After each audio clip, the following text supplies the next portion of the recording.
Welcome to the Art of Writing. I'm going to be working on crafting the perfect pitch today, which will just be consisting of writing somewhere between two and at most 3 or 4 sentences on whatever uh, short story, novel you're working on.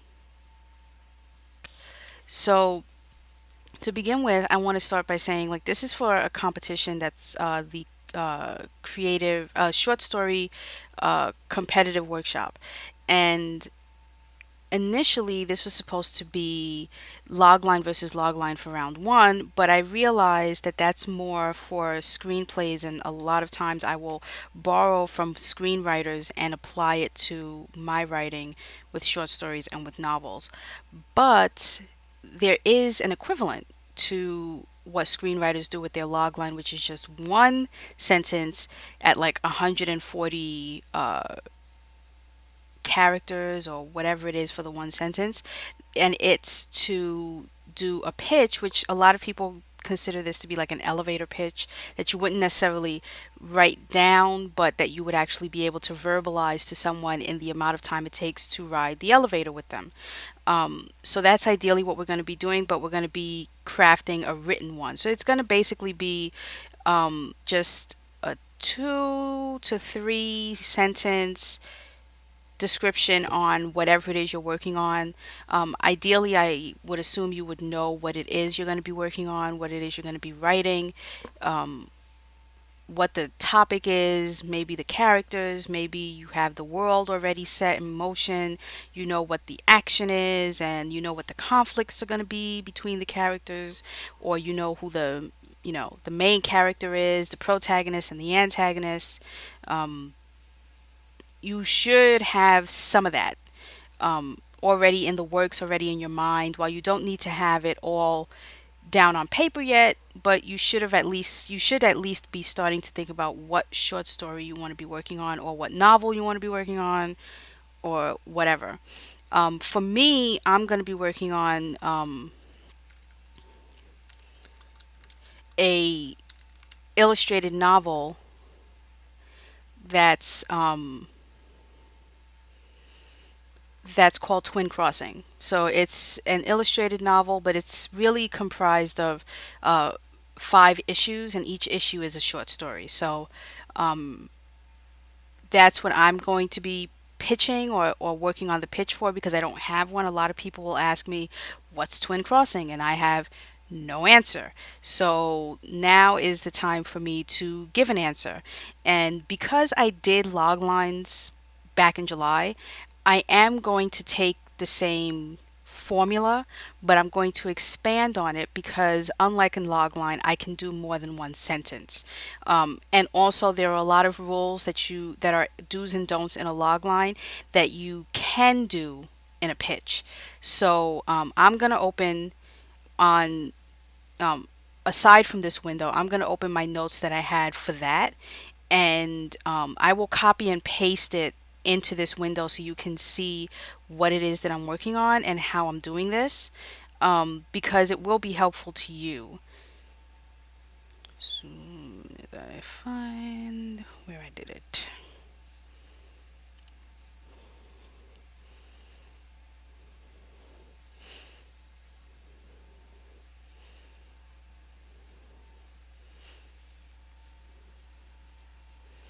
Where did I put?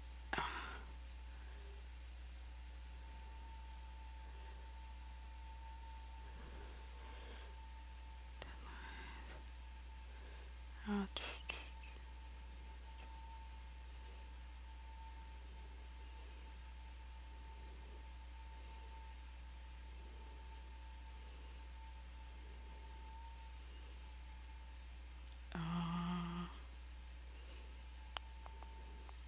I should have had this open. And now that I think about it, I did not start the clock. So let's start the clock now while I look for the information when I did this in July.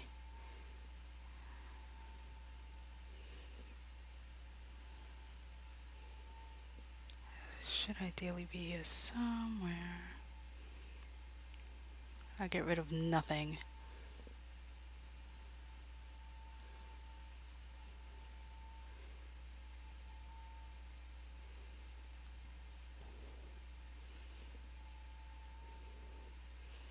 Hmm.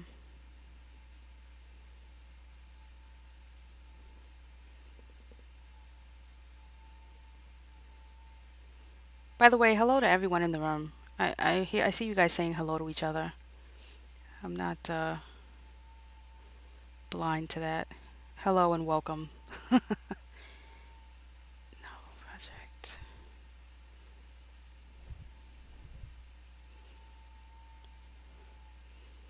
Back up.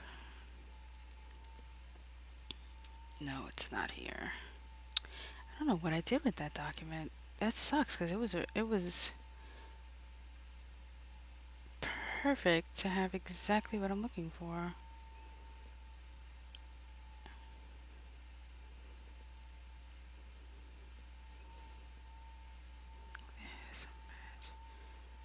And I just knew I had it here, so I didn't think I needed to look for it before I started.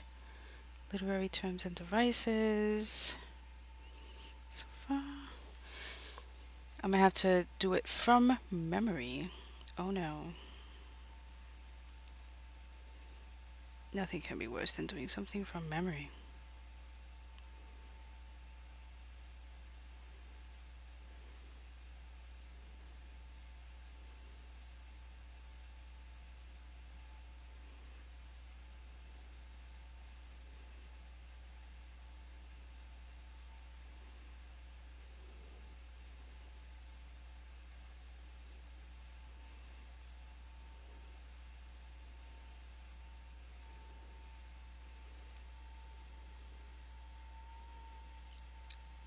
Ha, found it. The second I said, please God, do not let me have to do this from memory. Okay. I did a log line for my novel. Um, and ideally I'm going to go back and upgrade it to doing it as a pitch. But someone once some a wise sage once told me these words, that the idea is to have a, and I'm going to replace logline with pitch, but the idea is to have a pitch where people don't have questions, where they know exactly what it is you're writing and can say, oh, that sounds good. It's direct. That's a paraphrased quote that someone said to me. Um, so here's what we're going to work on. So everyone should know. I'm going to copy and paste this. Okay. So, get your notepads ready and let's work on the 6 elements to make. Uh, that person sounds very wise because that's a great tip on writing log lines. Oh, is it? Yeah, well, it was a very wise person who said that to me. So here's what we're going to work on for whatever your idea is. And you can, if you have the answers to these, you can share them in the chat with everyone else. And I will give you that quote if you want.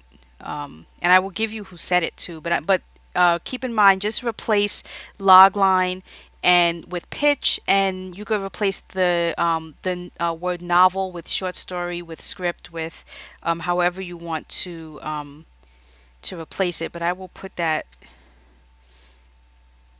quote up here along with the person who said it.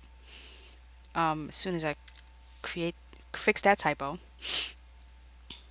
in case you want to remember it later. Okay, so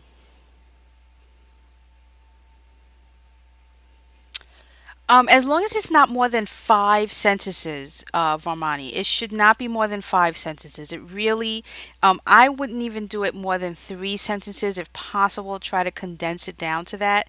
But yeah, yeah, Smish, take a bow. So, you can share it on here if you want. And anyone who's in the chat, if you want to share what your pitch is for whatever it is you're working on for your short story, you know, novel.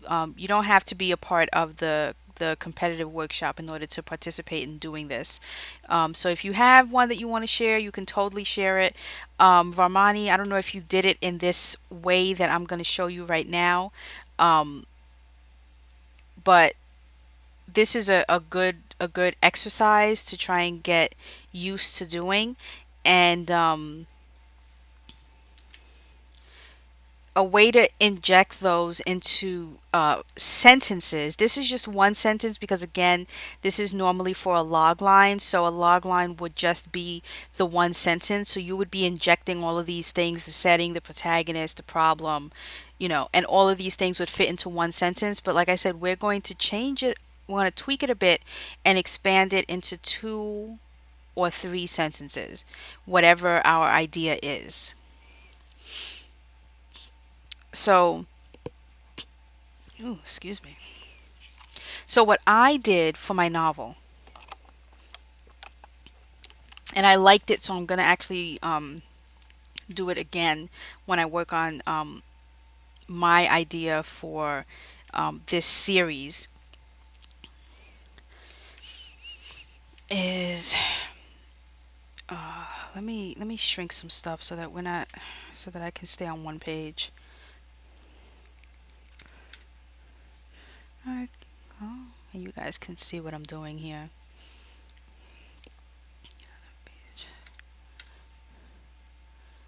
Got it.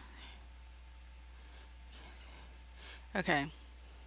So here's what I did. I'm gonna replace everything that's under the bold with answering the question from my short story. So this is what I think would help you in writing your pitch for whatever it is you're working on. Is if you did it in this way, and I'm just gonna delete everything right now so you don't get confused. Um, because this all, like I said, it applies to my novel, which I have not looked at in ages. But what I want is I want to be able to have a cogent, clear, concise, um, quick answer for people when they ask the very simple question of, what is this about? And I don't know what to say. So let's start by writing down the answer to each of these questions. And the first one is setting, when and where your story takes place. Why is there a space here? Um, for me, that's easy. I created a world, but this world exists within the real world. It is just invisible to anyone who passes by.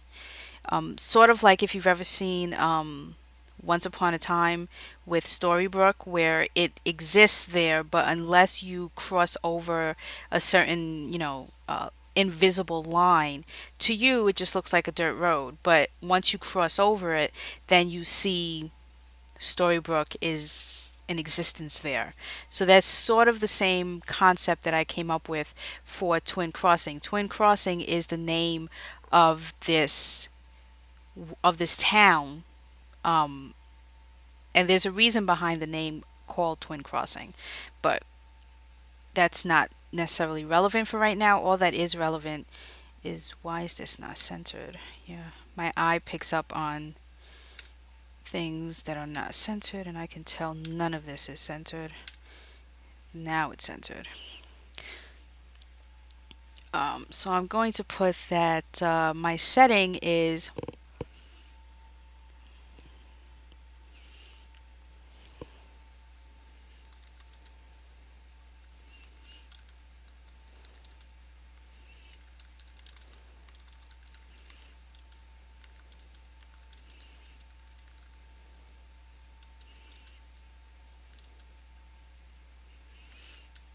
now. There's another part to this, but I'm gonna hold off on putting it because I think I'm gonna end up answering the other part in another one of the sections. So for now, it's just a small town called Twin Crossing that has 2 sides to it. Um, I might include in there that the town is invisible, but I don't think I need to put that in there. For now, it's just a small town, the name of the town, and that it has two sides to it. And I need to find a better way of saying that, um, because it's ideally one side um, is the quote unquote normal side, and then the other side is I've only come up with a name of the other side, and it's going to be the exact opposite or the complete opposite of one side. So one side is it's like the yin and the yang between each other, but it's two sides, and there's more to the story to that. But moving on, the protagonist, I already know who that is. And one of the major differences, and I looked this up to make sure this is correct, between a from a log line and a pitch is in a log line you do not mention names or places or anything like that. You're very almost vague when you say those things in a log line because you have to be really brief. But in a pitch, you can, and I'll go so far as to say you should. So if there's something as important as the name of the town, or as important as the name of the protagonist, or even the name of the antagonist, because both of them are main characters. So if they're important, it's okay to say the name of that person. But you would not do that in a log line. So that's one of the main, like you could say, differences between one and the other, is you can expand a bit more in the pitch. Um, so instead of describing who your protagonist would be like you would in a log line, you can say, you know, Adam, and then give a bit of a description as to who Adam is, and what makes him the protagonist. Like what is his purpose that makes him more important than the other.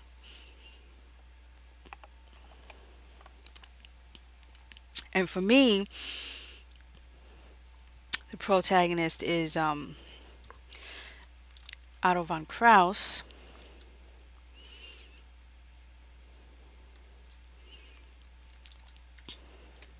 who is both a boy and an elderly man. The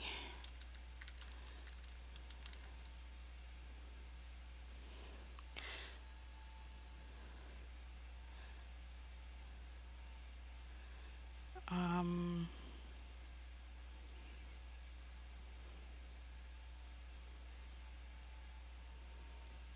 hold on one second whilst I figure out. I'm listening to music that you guys can't hear, and I was just a bit creeped out by whatever that music was I thought I was hearing. And I need to fix it.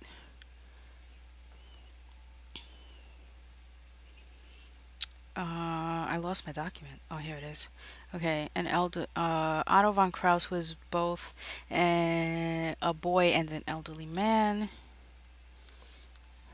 I've been thinking about aging him or taking away some years on his age. I feel like 96 is really old. Um, I'll think about it. So instead of fallen angel has to do whatever, you'd say Azrael travels the planet in order to. Yes, exactly, Varmani. Um, Especially if you have such a unique name like that, because unique names and things like that often catch the attention of a person.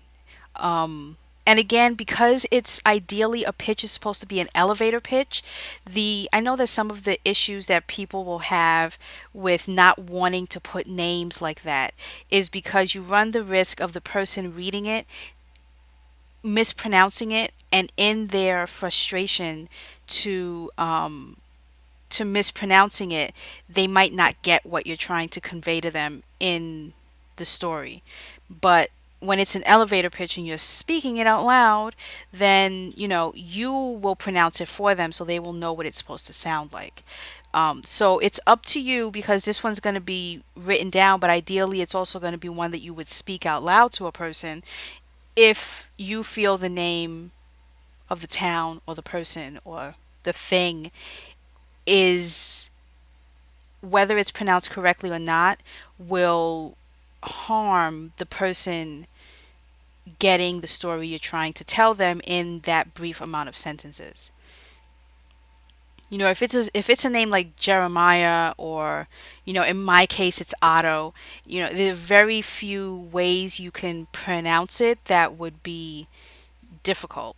I don't know if did I pronounce Azrael correctly, because I see that and I assume that's Azrael or Azrael, and either way I don't think that that would hinder my moving on to through the sentence and getting whatever it is you're trying to say. So, keep that in mind. If it's something that's really a hard word to pronounce, you might want to try to avoid putting it in there because it can complicate the reader, and then they will get frustrated and they'll say, "Forget it, I'm not going to read this thing."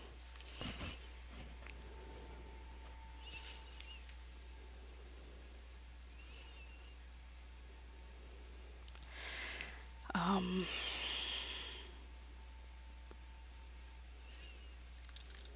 is the gatekeeper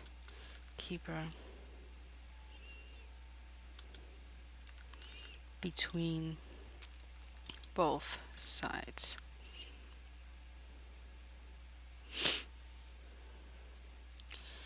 Um, okay, the problem. Now, my short story is a series, so my problem is going to be one that's going to be a recurring problem in each issue. Um, so I need to keep that in mind when I write mine. Um, but the problem should be the issue or event that causes your protagonist to take action. So it seems fairly simple in the grand scheme of things, but remember that whatever the problem is supposed to continue the story and move it forward. Give the protagonist a purpose for existence. Why are they the protagonist?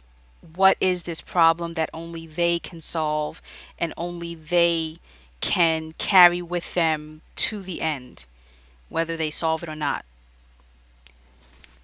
And in my series here, the problem is the house, who's the antagonist, which I'm going to get into in the next segment.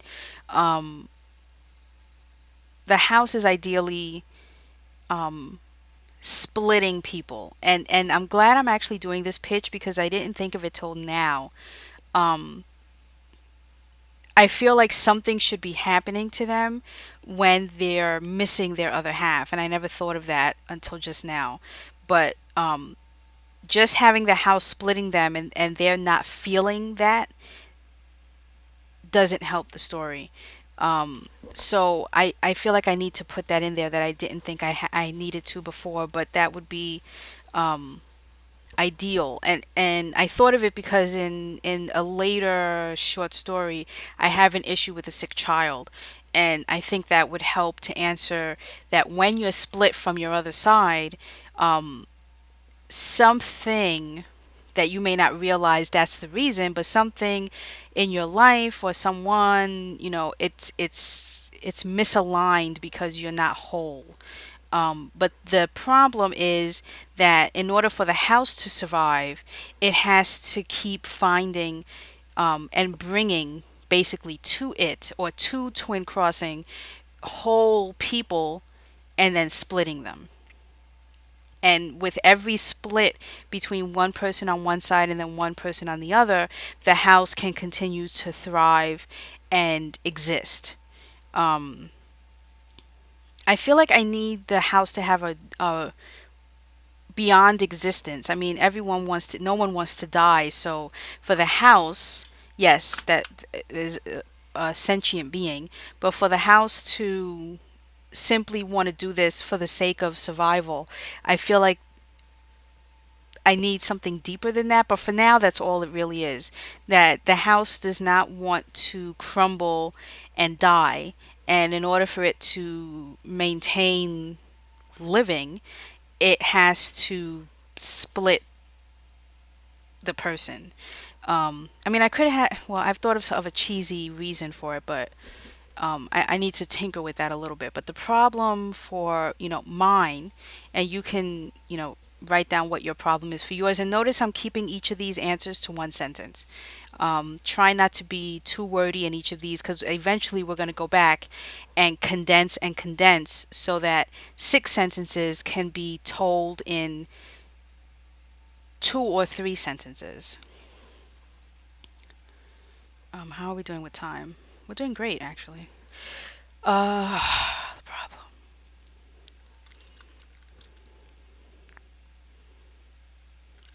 Let me do it. Let me write this another way. In order for the house to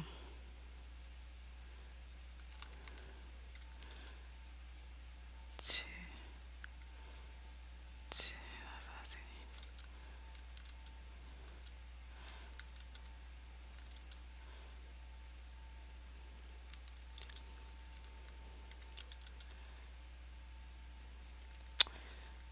see, it doesn't just split the souls into it actually the person actually splits into um new. It must not find but bring um new visitors to twin.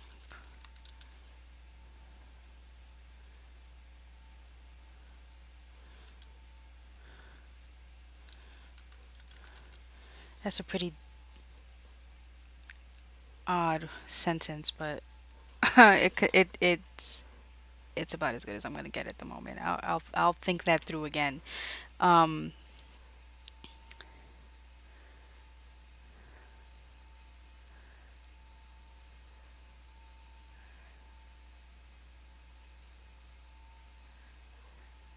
New victims. Oh, I would use Well, let me think about that. The reason why I don't necessarily want to use victims, um, is because they don't know that. I mean, we know that they're going to be a victim to the house. That the house is going to split them ideally. Um, but let me think about it because I do like that word. I like the word victims. I used visitors because at the end I wrote, by the way, I wrote part one, issue one for this series. Issue one is in its first draft and it's about to be in its final draft. Hopefully tomorrow, and I'm actually going to be reading it out loud. It's going to be a part of my write out loud that I do every Saturday. So Saturday morning, um, early Saturday morning, I'm going to be reading the final draft of my Twin Crossing issue one. Um, but the reason why I use the word visitors is because of the end of that one. And it has to do with the chapter in a book. And the title of the chapter refers to the house refers to the victims as visitors. So that's why I use that choice word. So while the house thinks of them as victims and knows that that's what they are, the house is going to use the word visitors because it's almost like if you've ever seen the Twilight Zone episode, "To Serve Man," where they don't realize that it's actually how the aliens basically are cooking humans to eat them. Um, this is a manual that the gatekeeper has in order to on how to run the house. And in one of the chapters, it's simply a chapter that's titled "How to Deal with an Uninvited Visitor." Um, because while the house needs them to come to the town, it does not want them in the house. So in its house, in its quarters. So visitors is actually. Um, now that I'm talking it out to myself. And it's good to talk things out loud to yourself if you're confused by something, if you want to know if something fits or doesn't fit. Say it out loud a few times, read the sentence out loud to yourself, read it out loud to someone else. Because someone else might hear it differently than how you intended on it to be received. So I always recommend that. Now I'm moving on. The antagonist in this case is the house. And it's always good to make sure that whoever your antagonist is, that they be a part of the problem. Otherwise, they're not the antagonist. As you see, I already mentioned the house, so it makes sense that my antagonist is the house. Um, and in this case, just scrolling back here in case you didn't write everything down, the antagonist should be who or what tries to stop your protagonist. And in this case, what happens is in each issue, there is a person that the protagonist, Otto, wants to help find their other half for a multitude of reasons. I'm actually compiling a list, illness, um, lost love. There are several different reasons why someone might need, to be complete because they feel broken. So he is going to um, go against the house and sneak to bring these people together so that they're whole. So the house is going to try and stop him by any means necessary. So, my idea is not exactly horror, but it's not comedy. It's a drama that's going to be sad and creepy at times. Um, Especially because it's going to be illustrated. So I'm really excited to see how the illustrations come out once they do, because a lot of the illustrations are going to be looking pretty wicked. And I don't know why my Word does not like when I get wordy. Um, Consider using concise language, it tells me. Instead of saying in order for, it wants me to write for the house to continue. For the house to continue to live, it must. Actually, I do like that. Okay, alright, I'll change it. um, the grammar check is complete. Lovely. Every time I get wordy like that, Word will. And it didn't used to do that before. I think they upgraded Word to do that. Sometimes I'll accept it, but then sometimes I'll ignore it because there's a flair to being wordy. And I don't appreciate Word telling me you're being a little too wordy. The house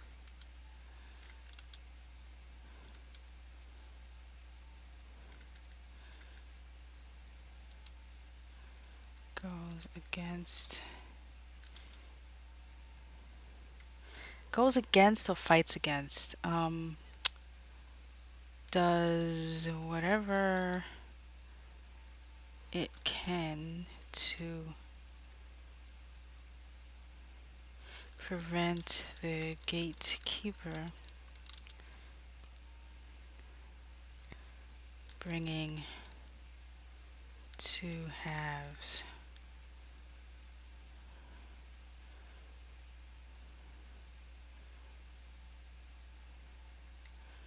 Hmm.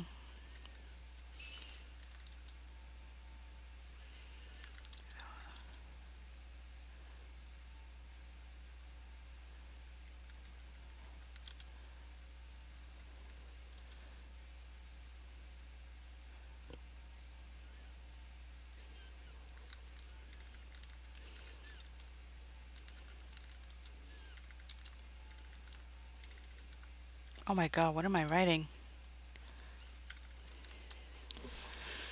Hey Savage, what's up? The house does whatever it can to prevent the gatekeeper from helping the split residents become whole again. And that's the other thing. Once they're split, they're no longer visitors, they're residents now. They officially live there and they cannot leave. Um, once they enter, and if they're not split yet, they can leave. But once they enter and the splitting process happens, and let me tell you, when they are split, it is not a pretty picture.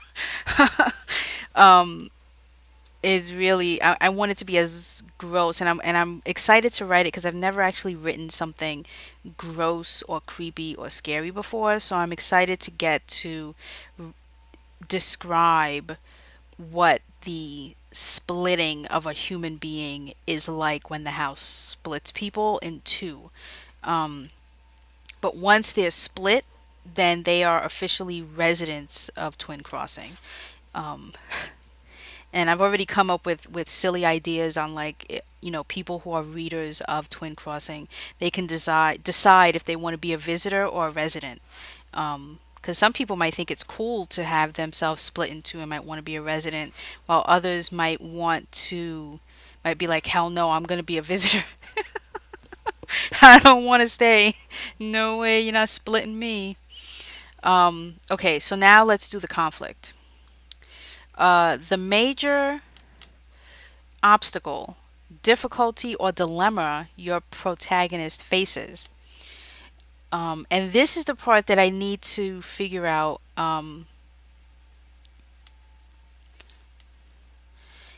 Is I kind of don't want the conflict to be between gatekeeper and house. I kind of want it to be between the gatekeeper and himself, because ideally every gatekeeper that has been one, like, he's not the only gatekeeper. There have been gatekeepers before him, and each one has a split of themselves, but their split is different from everyone else's split. The split of a gatekeeper is a split in age. And there's a reason for the gap in the age of any sitting gatekeeper. And he's going to figure out what that is and why that is. But for him, his split, as you can see, is really wide. He's either 12 or he's 96. And I'm thinking of making it a bit sappy as to the reason why they're split then. And it's going to be that there's some um, incident that occurs in your life, like that moment where your light flashes before your eyes because it was a terrifying near death experience. And so when you become the gatekeeper, the first thought that you have when you become the gatekeeper, and I haven't decided how the house doesn't decide who becomes the gatekeeper. It's a different process. The house has no control over that. um but that determines what age your other half is, your other side is. So I want the conflict to be in this case, because we're going to have this gatekeeper. I've decided, because this is a series and it's going to go on for several volumes. Eventually I will have it that we get a new gatekeeper that will be like a cliffhanger or a teaser when a new gatekeeper comes out. But for the time being, I want the conflict to be between Otto at 12 and Otto at 96. And one of the things that I put in my first issue is that Otto at 96 is losing some of the control he has, that he's supposed to be the dominant one. He's the older one and he should have more control over when they change from 12 to 96. And when he's 12, he's supposed to still be himself, but just younger. But he's noticing a change is happening where his personality when he was 12 years old is taking over and becoming stronger, and he's losing himself at 96. So it's a fight that he's kind of having to try and be aware and be present and be 96 for longer in the day, but he's losing that battle. The longer he's the gatekeeper, the less time he has being his true age, which is 96. And so the conflict is going to be, how does he take some of that power away from his younger self? Um, I'm not sure how I would word that, but that's I think that's what I want the conflict to be. Where it has nothing to do with the house. He has a conflict within himself. Uh, Otto, Otto.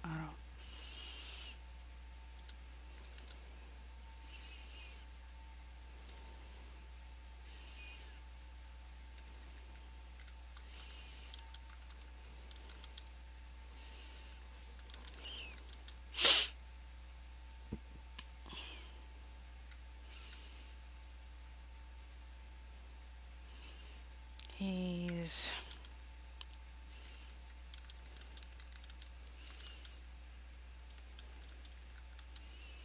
mm, how can I word that? When Otto is 96. Mm,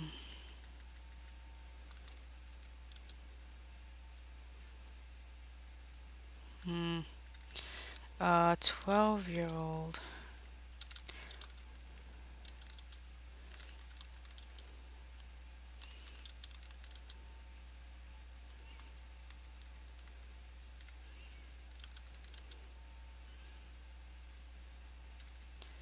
Oh, I know.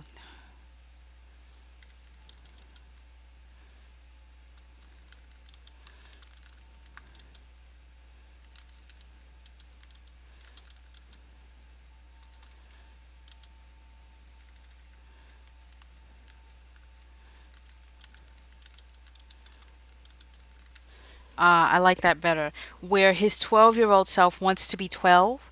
And so that I like that where his where what when he's normally when he's 12, he still has the mind and the experiences and the feelings and the thoughts of his true self when he's 96. But what's happening is he's losing his voice to the voice of who he was when he was 12. And who he was when he was 12, as any 12-year-old boy would be, is they want to have fun and they want to play and they want to do things and they don't want to be so they don't want to be so helpful. And so he needs to try to figure out how to silence his 12-year-old self so that he can continue helping these people because he's having less and less time as the 96-year-old self. So if he can either silence him or get him interested in being helpful, then they can continue this. But the issue is he's not getting that this his younger self wants to just be a kid and have fun.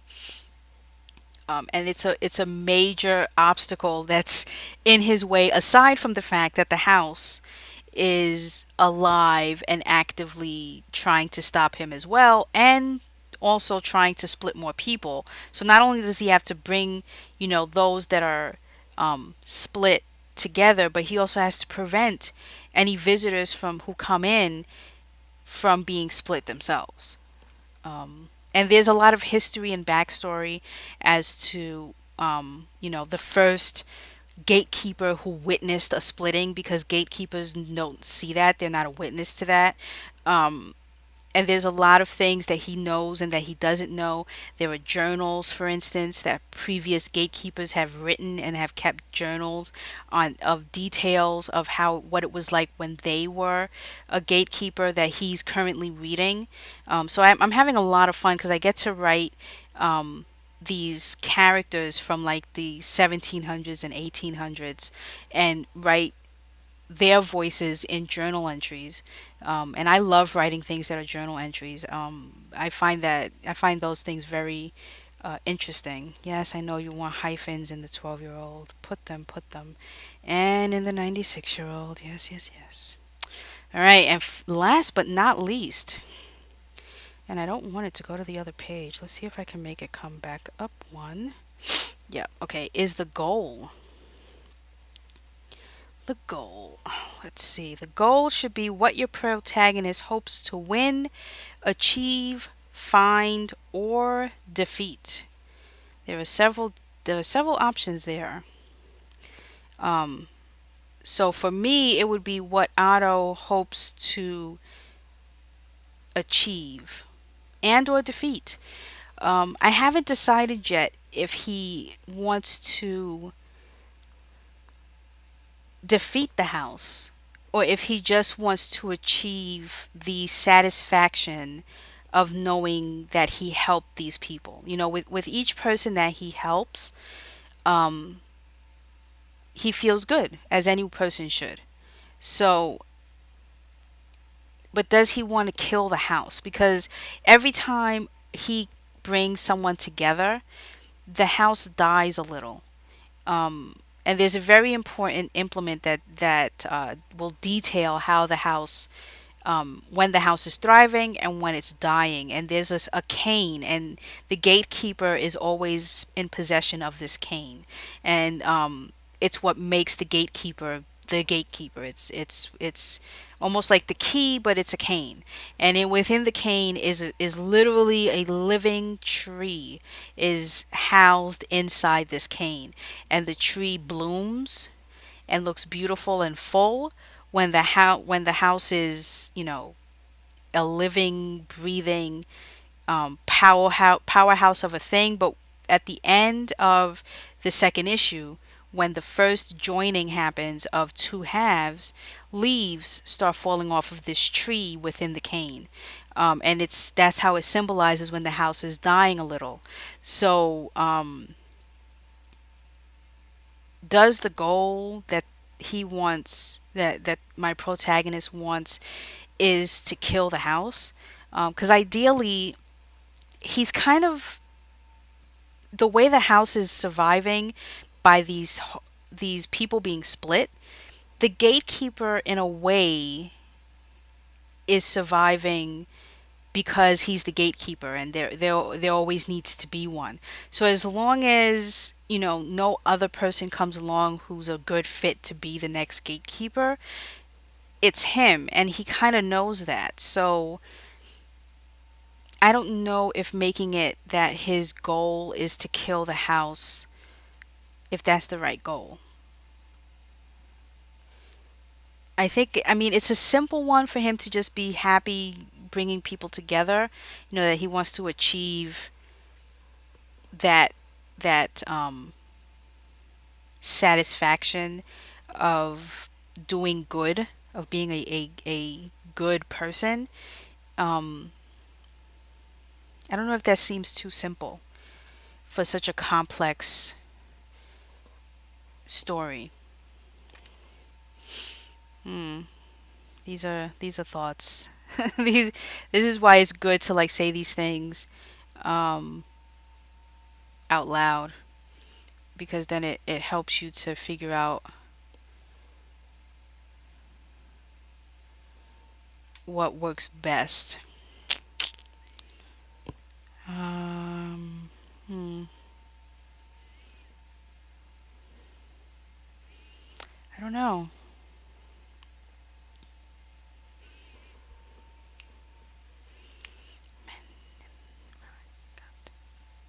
How are we doing with time? Let's see. Oh, good. 15 minutes. This is exactly where I want it to be. So as I'm thinking about, I would think it's the satisfaction of doing good, even though he knows it's harming the house and bringing him closer to being replaced. Yeah, yeah. I think that's kind of like another internal fight that he has, that he knows in doing this, it brings him closer to, his end, basically. Because he's 96, so he's not a spring chicken anymore. So he knows his end is near, as well. Because that's something else too that I decided. Um, there are, and again, I like to pull ideas from books, movies, things that I've seen from the outside world, and I don't think there's anything wrong with that. So, for instance, from Isaac Asimov. He wrote Bicentennial Man, where there are the three, and I don't, I think he created the three rules that an artificial intelligent being has, and one of them being that it cannot harm a human, and there are the other rules, but that's the one that I'm thinking of, where the house has a set of rules that the gatekeeper doesn't necessarily know. And so he has that fear that he knows the house is alive and he believes can do him harm should he continue to do this? But what he doesn't know is the house can't. It can harm others because it can split visitors, but the house can't touch the gatekeeper. It can't like cause something to fall on him, or it can't split him. It has no ability to do that. It can harm others that come into the house, but it can't do anything to the gatekeeper. But he has that fear in his mind. He thinks that it can because it's seen him harm others. But I guess in spite of knowing that, or of believing that, he continues to want to do good anyway. And I think, yeah, Varmani, I think that's the one I'm going to stick with, that he wants to do good even though he knows.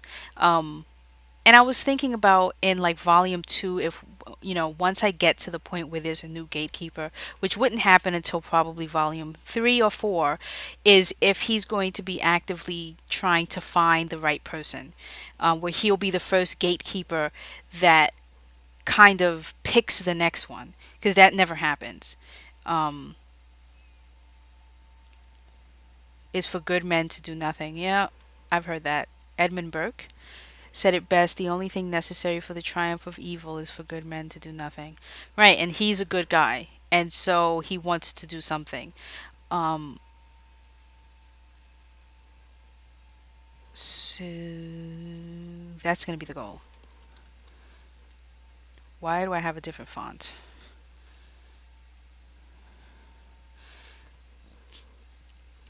Let's fix this font. Let's fix this font. It should be Arial 11. Come on. Oh, this rainbow spinning wheel. Don't do this. Arial. Ooh, not aerial headings, aerial body. And 11. Okay.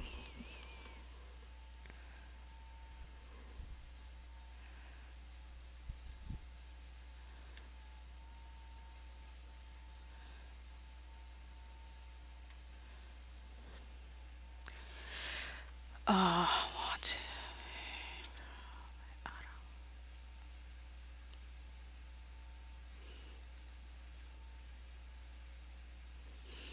How did they word it? What your protagonist hopes to win.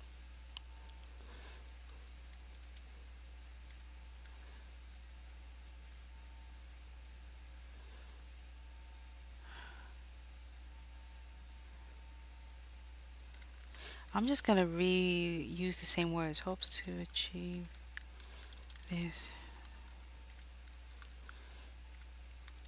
Hopes to, not hopes to, but wants to continue to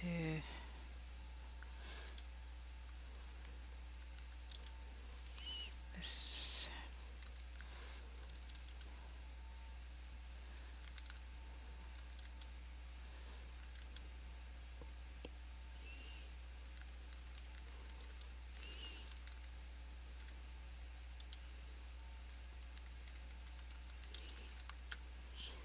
And once the residents become whole, they no longer are in twin crossing. They ideally they disappear.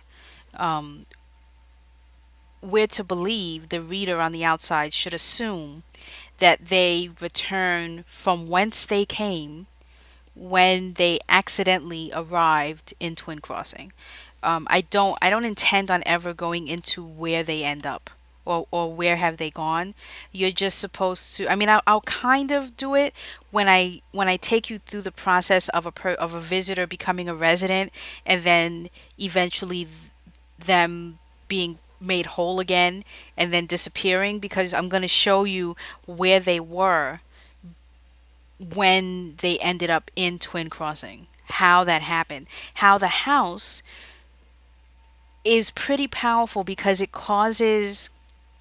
it's able to put a ripple in fate, in certain people's fate line, so that they end up in a place that they should never have ended up if they were just living their life as usual. It's able to have influences on the outside world in order to bring people to it.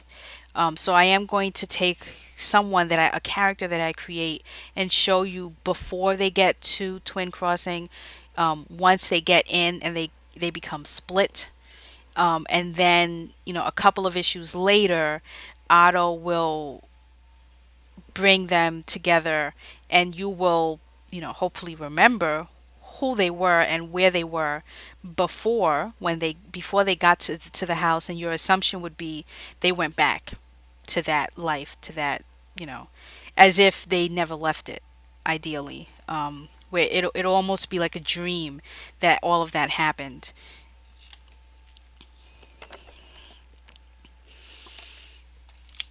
Okay, so I think we have like 10 minutes left. Yeah. Okay, so in my last 10 minutes, I'm going to quickly start creating sentences, as few as possible, from these six that I have here. So, some of these sentences can be combined. Um,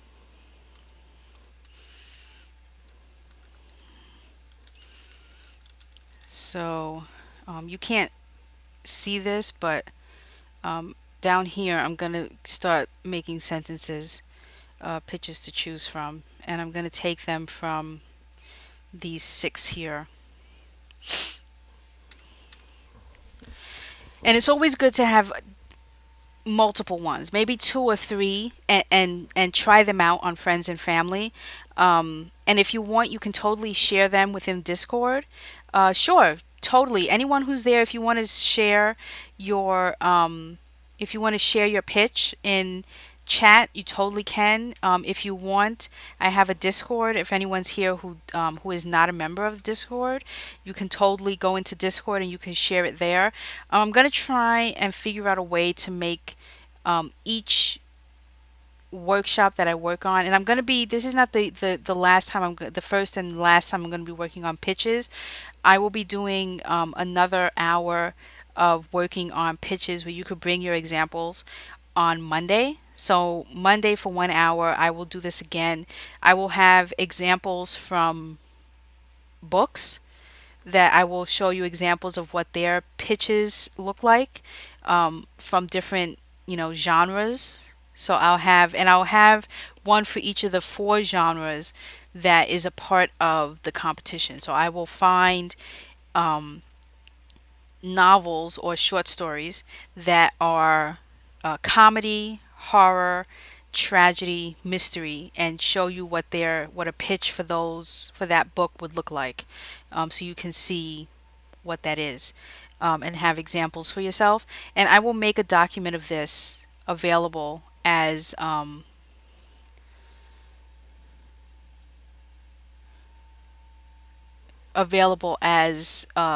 something that you can download, and you can copy paste and do whatever with it. um, Okay, let me take a minute and look at what you've got here. The Seraph's Muse is a story about an angel who, while visiting Earth, becomes smitten with a woman named Petra during the War of Heaven. Because of the divine law, angels are not allowed marriage or sex in heaven. Because of the divine law, angels are not allowed marriage or sex in heaven. After does not allow marriage or sex in heaven, I think you should have a period there. Um, let me jump back a minute. While visiting Earth, becomes smitten with a woman named Petra during the war for heaven. Because of divine law, angels not allow marriage or sex. Has to convince God to let him live out his life on Earth. When God refuses, Ramiel elicits the help of Talia, a muse, to convince the Almighty that this is what will make good. I like it, but and I have this issue myself where I repeat a lot, and I'll repeat the same word 4 times in one sentence. And I don't realize it until I've said it out loud, and I'm reading it out loud to someone, and then I'm like, crap, I think I already said that word twice, and then in the middle of me just reading through something, I will edit. So what I suggest is you have a few sentences that are really long that can be chopped down because you already mentioned some of those things in earlier sentences. So try, like for instance, war for heaven. Because you mentioned heaven there, you don't need to say it again right after in the second sentence. Because of divine law, angels are not allowed to allow marriage or sex, because you've already given where your world is. The reader, myself, would assume that you're referring to heaven in everything that you speak of after. So there are certain things that you can remove. For instance, again, like in the last sentence, when God refuses, a muse tries to convince him. You shouldn't really give two different ways of saying the same person. Um, so you can take out Almighty. I mean, you can either choose to call him Almighty or choose to call him God. Um, but I wouldn't use God and Almighty in the same sentence. Um, so there's several. I'm looking at it right now, and I'm trying to think of, in my head, how to um, work through that. But that's really what I would do. Like I would write it down and look at it and try to chop words so that I don't have the same words over and over and over again. And you'll find that you'll make it much more concise when you're done. So you might want to look into trying to condense, because like I said, I am one of the worst with, I don't realize it until I've said it out loud, and then I'm like, wait, I think I already said that, so I don't need to say it again. I can delete that, you know. So there are ways for you to shorten a sentence and start chopping things off. And you'll find that while you might think it's too long, once you start doing those little tweaks, it will be a perfect length. It'll be easier to say. You don't have to say, I mean, I think you say Ramiel like 3 or 4 times, and actually in the last sentence you say his name twice. So things like that, you might want to think about how you can reword it so you're not using the character's name several times in a sentence, and things like that. It's repetitive, and if you take those out, you'll have a much better sounding, flowing sentence, so that when someone asks you, it's something you can memorize and easily say it without having to really think or pull out an index card to be like, okay, let me make sure I read this perfect.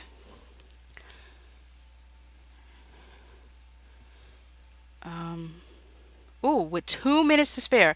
Okay, so I'm gonna work on my pitch off stream this weekend, and I'm going to come back on Monday, and I'm going to give you, like I said, examples from actual novels and short stories, covering the genres that are in the workshop. And then I'm going to share with you 2 or 3 examples that I came up with for my short story, Twin Crossing, from the answers that I just filled in with these 6 points. This little paragraph up here, I will put in a document, and I will put it in the Discord. I will put it in probably the Writers Lounge, and I will definitely put it in the Competitors Lounge for people in there to see. And there will be an email going out for competitors on either Sunday or Monday, and this little block here will be a part of that as well, with examples for anyone who wasn't here during the stream and anyone who didn't have time or doesn't have time to look at the video on demand, which will be on both YouTube and it will be in my Twitch channel. And I'll make sure that it stays there, that it doesn't get deleted after 14 days. So thanks for being here for the hour. Don't leave. I'm going to stop recording, but I'm going to continue streaming, because I'm going to be actually working on writing issue 2 of Twin Crossing, which you can find out more about as I fill in these details in twincrossing.com is the website for it. So, small little pitch there for my illustrated novel. And again, thanks everyone for being here. I hope you learned something on how to craft the perfect pitch. I hope it was helpful to you. And I'm glad that I was able to do this in an hour, so that was good. This was my first attempt at trying to figure out how to do this, and I think it worked out pretty well. Um, So I'm just going to show this. Again, I'm not leaving. I'm not shutting down the stream. I'm just going to stop recording, but I do want to put up what my schedule is for streaming for people to see as I end this hour long stream.